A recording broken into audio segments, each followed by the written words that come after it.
Urban Podunk, the East Hartford Story. One of the catchy titles, it's not too academic. I started getting into the idea of researching East Hartford because I'm from East Hartford. And when I came to Trinity, I started taking classes on urban studies. Hartford is often a case study. What you find in the literature, both the academic literature and the journalistic literature, is that it always seems to be Hartford as this sort of inner city, depressed inner city, versus this sort of massive of just suburbs that are all the same. So East Hartford will be the same as Simsbury or West Hartford. But the truth is, the metropolitan region is actually much more differentiated than that, much more complex. The places that might be considered suburbs in some of the literature are actually places like New Britain, are actually industrial cities in themselves. Whereas Hartford, which, though it has a sort of suburban architecture, has increasingly had sort of post-industrial processes, demographic transformations, etc. There's also differences between different types of suburbs.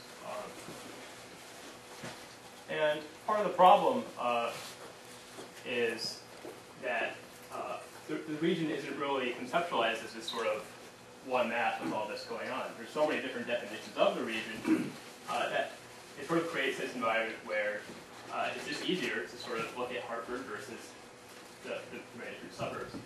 Connecticut has 169 municipalities. As you can see, Hartford is of the same size as all of them. Hartford actually is only 10% of its metropolitan area, which is the smallest amount of any major city in the country. And what that means is that a lot of the towns here, like West Hartford, East Hartford, and Manchester, would in most other places in the country actually be considered part of the city. But we never sort of see them incorporated into research.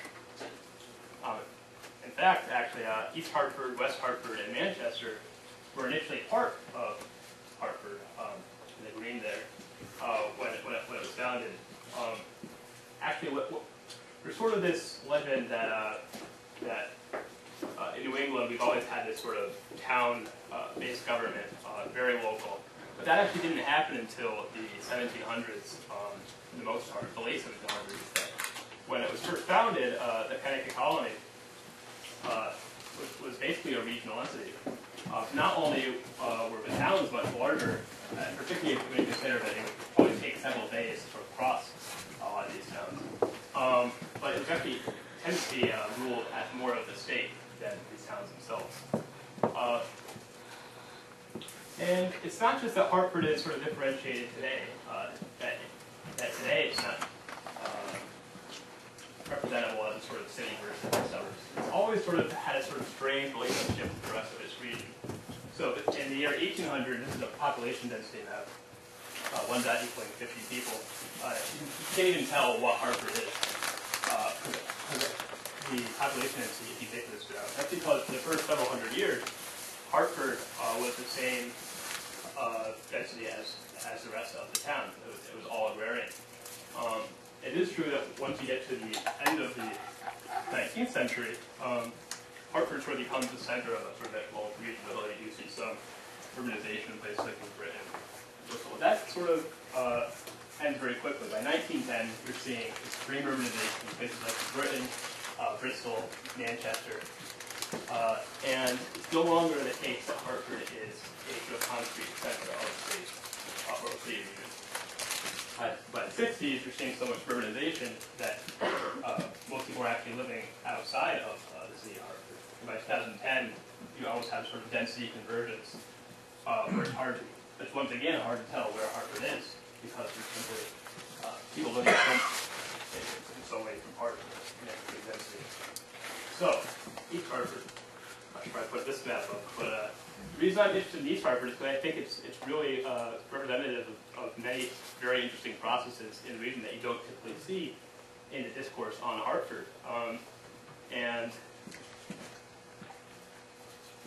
the way I sort of tell the story is it goes from a podunk to the city, and then again to the urban podunk. The word podunk, meaning a sort of insignificant or out of the way place, actually derives itself from East Hartford.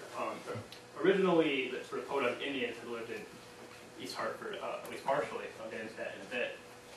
And then when it was colonized, it became a very, very rural and out-of-the-way place for much of its history until the late 19th century. However, by the sort of turn of the 20th century, you see a lot of industrialization happening, a lot of building happening, especially with Pratt & Whitney. That's actually a picture of sort of Pratt & Whitney complex. And then, however, you start to see those jobs go, particularly in the 80s, and prices sort of, it's not just those jobs that we cover. You see 10,000 people leave. You see other places. This is sort of shut down. This is a movie theater that once existed but then shut down. There's also grocery stores that closed down. There's only 2 grocery stores now in East Hartford, I think, major ones. And it sort of becomes sort of podunk again, however it's urbanized. The sort of idea of urban podunk sort of comes from the idea that, particularly today, a lot of sort of places that you would have thought of as urban originally are no longer really urban. This is the picture of St. Louis. This is not East Hartford. But up here you can see sort of a place that used to have many, many buildings, but they've all sort of been demolished and they've collapsed. And it's almost more of a rural-looking area, and that's sort of a street view version of that. East Hartford has not reached this point. It probably will never reach this point.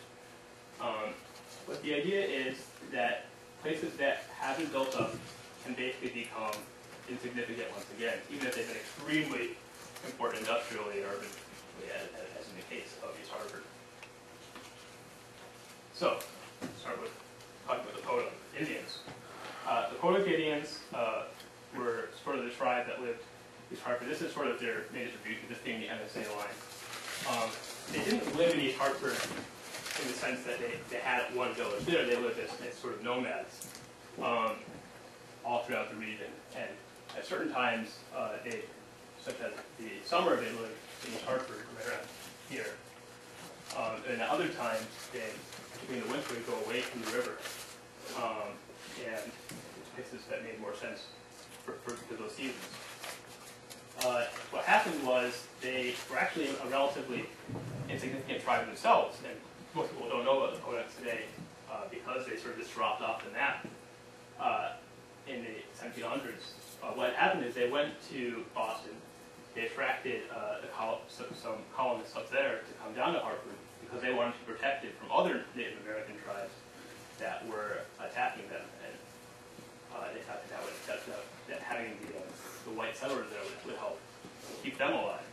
What happened, of course, is the sort of use of the land in East Hartford by the colonists was completely incongruent with that of the Podunk Indians.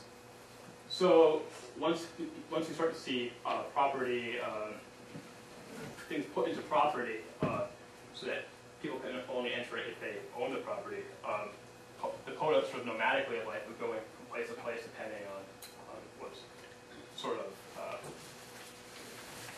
the sort of aleatory ecological conditions becomes impossible.